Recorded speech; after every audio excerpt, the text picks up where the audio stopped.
Today's video we're going to be talking all about strategy, downhill, downwind. What do we hit? What part of the green should we be hitting to so we can avoid the disasters, but also maybe have an outside chance of that birdie or the par, depending on what sort of level of golf you are. This tip is a little bit inspired, to be fair, by listening to Butch Harmon on a recent golf coverage, because it was really interesting what he said. He just said it so clear and so concise that I thought if I can relay that back to you guys, hopefully it also helps. So this particular scenario, that flag is pretty much in the middle of the green, which is 151 yards. It's 137 yards to the front edge and 165 to the back. So I've got three clubs in my hand. My 165 club is an 8-iron, okay? My 150 club is a 9-iron, and my 135 club, or 137 in this case, is a pitching wedge. So these three clubs will cover that green.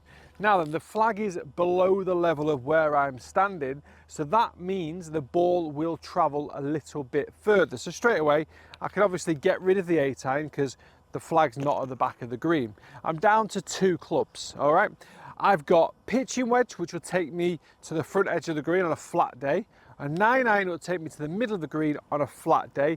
But today, it is downhill and ever so slightly downwind.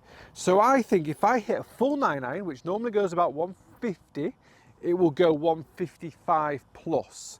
If I hit a full pitching wedge, which goes 135, downhill, downwind, it might go 140.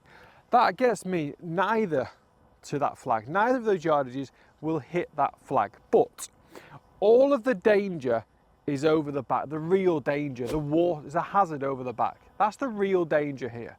There is a bunker short left. That's also a hazard. It's dangerous. But my golf ball in the bunker is not going to be wet. To the right of the flag, there is a huge amount of room. There's probably 15 yards between the right edge of the bunker, slash the flag, because they're pretty much on line with each other from where we're stood, to the edge of the green and also the edge of the bunker on the right side of the green.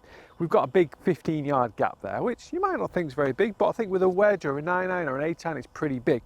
The beauty of being able to hit the ball a long distance, I'm not saying I'm long, but I'm just saying in general, is that you're going to have a shorter iron into the green. If you're stood here from 150 and you've got a hybrid, wind's actually now into, if you've got now a hybrid, then that 15 yards does become a lot smaller and it becomes more difficult to hit it.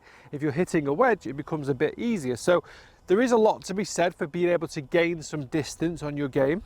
Now, like I said, the wind has probably just swirled back into my face. So when you are doing this, remember, when you're making, if you're not making YouTube videos and you're not stood in the same place for a couple of minutes, you might be okay. But now we've gone back to a 9-iron.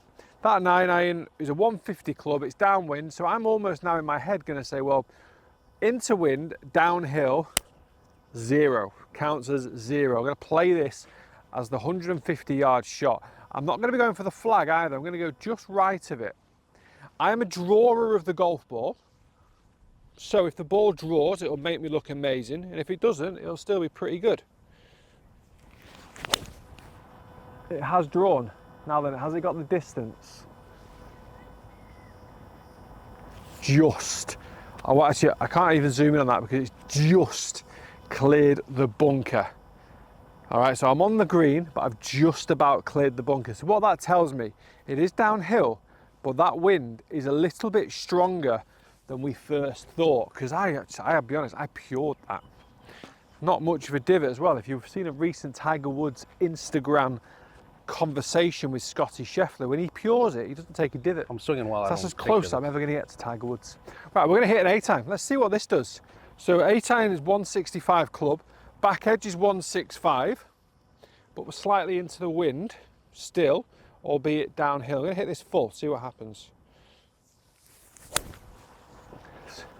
Tiger Woods, minimal divot, pure strike. I've hit it in the portion of the green that I want to hit it as well. So it's gone past the middle of the green, so it's gone past 150, but it's not hit the 165. So it maybe hit about 157, 160 total distance. So where the slope has taken off a bit of yardage, the wind has hit it. That's why it's so important to be able to understand the terrain, the conditions that you're playing in, the temperature that you're playing in, the lie that you've got as well. If I had just shoveled over there into the rough and got a little bit of grass stuck between club face and ball and caught a flyer, that 8-iron would be wet in the water.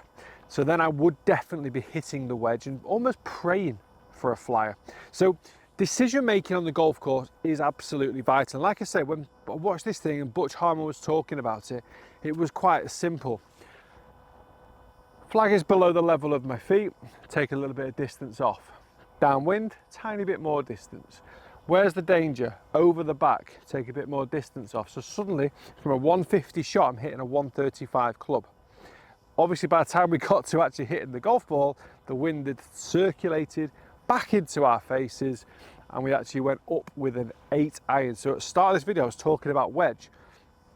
I've ended up hitting an 8-iron just past pin high, and an 9-iron just short of pin high, okay? So you're not always gonna find the club that's the perfect distance for the flag. What you have got to try and find though is the correct part of the green if possible, or an area of the golf course that's steering you away from any sort of danger.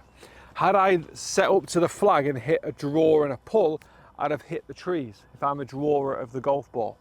If I'm a slicer of the golf ball, then I aim into that left bunker. And you know when you get one of those ones that just goes perfectly straight and you're absolutely fuming? That could have happened as well, and I could have gone in the bunker, could have even pulled it into the bunker. So there's so many variables that go on within a round of golf, and you're going to get different lies, different distances, different terrain, different lengths of grass, different temperature, conditions. Every single shot, you don't have to take hours and hours to do it, but just give yourself 10 seconds to try and weigh up those 3 possibilities: lie, uphill or downhill, wind. You stick with those 3 and you'll make better decisions more often, and you will 1,000,000% lower scores. Forget about changing golf swings. You will lower scores from better decision making and club selection. Guys, I hope this video has helped. If you are new to the channel, link is in the description below to come and join me on my Skillist app. Make sure you hit the like, hit the subscribe as well. Much love from a fantastic Bristol golf club. The weather, the sun is shining. Summer is here, folks.